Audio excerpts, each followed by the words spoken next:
नमस्कार दोस्तों, मेरा नाम है रामकृष्ण चौहान और मैं आज बात करने जा रहा हूँ इलेक्टोरल बॉन्ड की। और इसको सुप्रीम कोर्ट ऑफ इंडिया ने इसको क्यों अनकॉन्स्टिट्यूशनल यानी कि असंवैधानिक घोषित कर दिया है, आज इसके बारे में हम बात करेंगे। तो सबसे पहले हम लोग समझते हैं कि इलेक्टोरल बॉन्ड होता क्या है। इलेक्टोरल बॉन्ड एक ऐसा बॉन्ड होता है जिसको जारी करता है स्टेट बैंक ऑफ इंडिया ने। और इस इलेक्टोरल बॉन्ड को लाया क्यों गया, जैसे कोई भी पॉलिटिकल पार्टी होती है उसको खर्च की करने की ज़रूरत पड़ती है, जैसे कैंपेनिंग करना, इलेक्शन में मीटिंग करना, ऐड करना, डिजिटल ऐड करना, बहुत सारे तमाम तरह के खर्चे होते हैं। तो इन खर्चों को मेंटेन करने के लिए वो लोग इलेक्टोरल बॉन्ड लेकर आते हैं। चूँकि वो लोग लाते नहीं हैं, लेकिन वो जैसे एसबीआई है वो जारी करता है on the basis of the government of India के बेसिस पे वो जारी करता है। तो फिर ये इलेक्टोरल बॉन्ड तो आ जाता है, तो उसको इंडिविजुअल लोग खरीदते हैं। जैसे कोई इंडिविजुअल हो गया और कोई इंस्टीट्यूशन का और कॉरपोरेट सेक्टर का हो गया, तो वो लोग खरीदते हैं। तो इनका जो डिनोमिनेशन प्राइस जो होता है वो 10,000 1,000 से लेके 1 करोड़ के बीच होता है। और इस इलेक्टोरल बॉन्ड पर कोई टैक्स नहीं लगता है, ये बिल्कुल टैक्स मुक्त होता है। और इसके साथ साथ इसमें सवाल ये है कि सुप्रीम कोर्ट ऑफ इंडिया ने इसको अनकॉन्स्टिट्यूशनल क्यों घोषित कर दिया।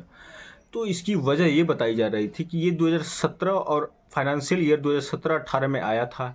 इसको लेकर इसको गवर्नमेंट ऑफ इंडिया ने लाई थी, जिसमें ये बताया जा रहा था कि ये जो इलेक्टोरल बॉन्ड के आने से इंडिया में जो है ब्लैक मनी का इस्तेमाल और इलीगल मनी का इस्तेमाल इलेक्शन के मैनिपुलेशन में नहीं किया जा सकता। इस पर क्या होगा कि बहुत बहुत मतलब इसकी जीत पर मानी जा रही थी कि ये जो है एक फेयर एंड स्मूथ इलेक्शन कराने के लिए ही माना जाता रहा था कि ये इससे डेमोक्रेसी सुरक्षित रहेगी, हमारा लोकतंत्र सुरक्षित रहेगा, क्योंकि इसमें जो है ब्लैक मनी का पैसा नहीं इस्तेमाल किया जा सकता है।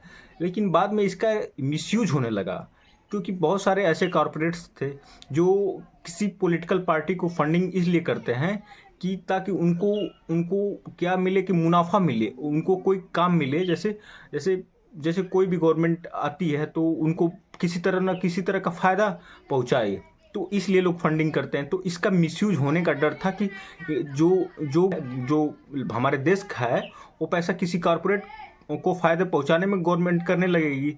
तो इसकी वजह से इसका डर था। तो इसका डर होने की वजह से क्या था कि एडीआर और सीपीआईएम पिटीशन फाइल करती हैं सुप्रीम कोर्ट ऑफ इंडिया को। तो सुप्रीम कोर्ट ऑफ इंडिया इस पे सुनवाई करता है और इसको अनकॉन्स्टिट्यूशनल इसीलिए घोषित कर देता है। इसलिए कर देता है कि इसमें प्राइवेसी जो छुपाई जा रही थी, इसके चक्कर में ये आरटीआई एक्ट का उल्लंघन कर रहा था और उसके साथ साथ right to speech and expression का भी उल्लंघन कर रहा था, जो आर्टिकल 19 क्लास 1 और सब क्लास ए के अंदर आता है। तो इस तरह से इसी वजह से इलेक्टोरल बॉन्ड को एक बड़ा स्कैम माना जा रहा था कि ये बड़ा स्कैम कर देगा हमारे डेमोक्रेटिक सोसाइटी के लिए, ये खतरा कर देगा।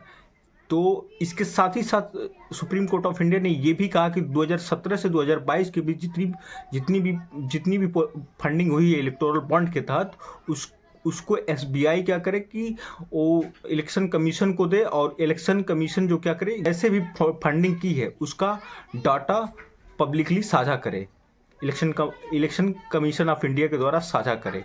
तो इसके लिए ये बैठाई गई, तो इसीलिए इसको अनकॉन्स्टिट्यूशनल घोषित कर दिया। Thank you.